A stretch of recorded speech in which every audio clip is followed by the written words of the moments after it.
महात्मा जी, मेरा यह प्रश्न है कि हम कैसे पढ़ाई करें कि अच्छे नंबर लाएं?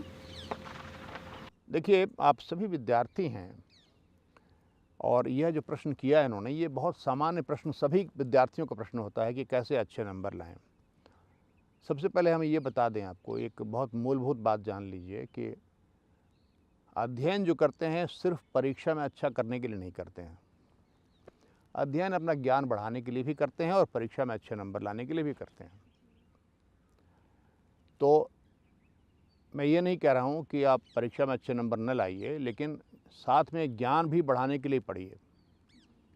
और ज्ञान बढ़ाने लगिएगा तो सिर्फ जो कोर्स में मिलता है आपको वही नहीं पढ़िएगा, आप बहुत कुछ और भी पढ़िएगा, है ना। जो कोर्स में तो बहुत ज़रा सी चीज़ रहती है।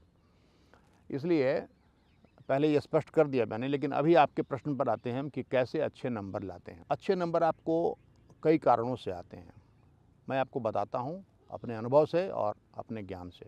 देखिए, आप जब परीक्षा की कॉपी में कुछ लिखिएगा तभी आपको नंबर आएंगे ना। तो क्या लिखिएगा आप?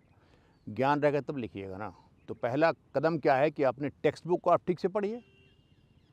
क्यों? जिस चीज़ की परीक्षा दे रही हैं उस परीक्षा में जो टेक्स्ट बुक आपको पढ़नी है उसको ठीक से पढ़िएगा ना।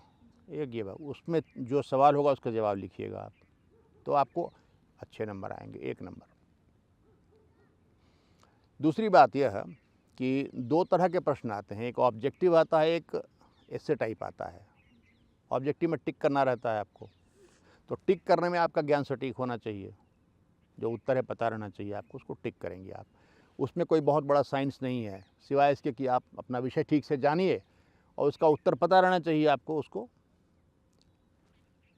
अब मैं आपको आगे बताता हूँ। आप जो प्रश्न पूछ रही हैं कैसे नंबर आते हैं, तो सिर्फ आप अपने क्लासरूम की बात नहीं कर रही हैं, आप बड़े बड़े कंपटीशन की बात भी कर रही होंगी। क्योंकि नौकरी के लिए कोई कंपटीशन में बैठिएगा आप, तो ख़ास करके जो बड़ी नौकरियां होती हैं उनमें आपको काफ़ी व्यापक सिलेबस हुआ करता है। आपका जो क्लास का सिलेबस ज़रा सा होता है, मेरे हिसाब से बहुत थोड़ा सा होता है, लेकिन चलिए आपको बड़ा लगता होगा तो ठीक है वो। लेकिन आपको जो परीक्षा के लिए जो लोग पढ़ते हैं, और मैंने इसमें देखा है बहुत बड़े बड़े अचीवर्स को, वो क्या करते हैं कि पिछले 10 सालों का प्रश्न पत्र जुटाते हैं और ये देखते हैं कि क्या पैटर्न है, कैसे पूछते हैं लोग उस परीक्षा में। जैसे मान लीजिए कि आपके पास करीब कुछ किसी विषय में गए तो आपके पास कुछ 60 चैप्टर्स हैं, 60 चैप्टर्स हैं, एक बात कह रहे हैं आपसे हम। तो वो ये देखते हैं कि 60 चैप्टर्स में से क्या कोई ऐसे चैप्टर्स हैं जो हमेशा पूछे जाते हैं, जिनसे प्रश्न हमेशा आते हैं, वो ये देखते हैं, है ना कृति। तो उसके बाद वो निकालते हैं कि ठीक है 60 चैप्टर्स में से हम ये 10 चैप्टर जो है वो तैयार करेंगे अच्छे तरीके से, बाकी को सामान्य तरीके से। उसमें कुछ और जुआड़ी लोग होते हैं, वो ये करते हैं कि 60 में से 50 छोड़ देते हैं और सिर्फ 10 ही पढ़ते हैं, देखा है मैंने। और ऐसे लोगों को देखा है उसमें से जो कंट्री में 5वां पोजीशन लाते हैं, 8वां पोजीशन लाते हैं, हमारे परिचित लोग हैं वो लोग। इतिहास साइंस के विद्यार्थी एक सिन्हा जी थे जो आईएएस थे, भारतीय प्रशासनिक सेवा में, उनसे मेरी मुलाकात होती थी। तो जब मैं विद्यार्थी था, आप लोगों की उम्र का था, तो उन्होंने सलाह ये दी थी कि देखिए उन्होंने कैसे किया था। उन्होंने क्या किया था कि आईएएस की परीक्षा में उन्होंने अपना एक विषय हिस्ट्री चुना था, जो उनका विषय नहीं था कॉलेज का। तो हिस्ट्री में उन्होंने देखा कि पैटर्न क्या है, और उन्होंने कुछ चुन लिए थे, समझिए करीब 15 प्रश्न चुने थे उन्होंने।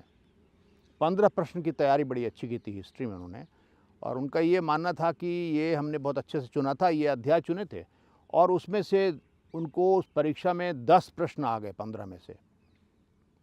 10 के 10 प्रश्न उसी 15 में से आए। तो चूंकि उन्होंने सारा फोकस किरण केंद्र वहाँ रखा था, आप जानते हैं कि धूप को आप जब केंद्रित करते हैं यहाँ पे कॉन्वेक्स लेंस से, तो जहाँ किरण केंद्र बनता है वहाँ जलने लगती है कागज़, नहीं? उसी प्रकार से जब आप टाइम आपका लिमिटेड है और दिमाग की ऊर्जा लिमिटेड है, अगर फोकस किया कुछ प्रश्नों पर तो ज़्यादा अच्छे नंबर आपको आएंगे ना।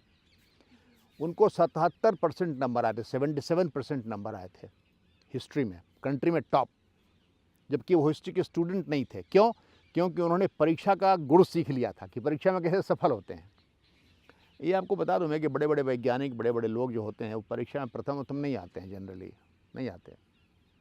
क्योंकि किरण केंद्र परीक्षा पर नहीं रहता है उनका ज्ञान पे रहता है।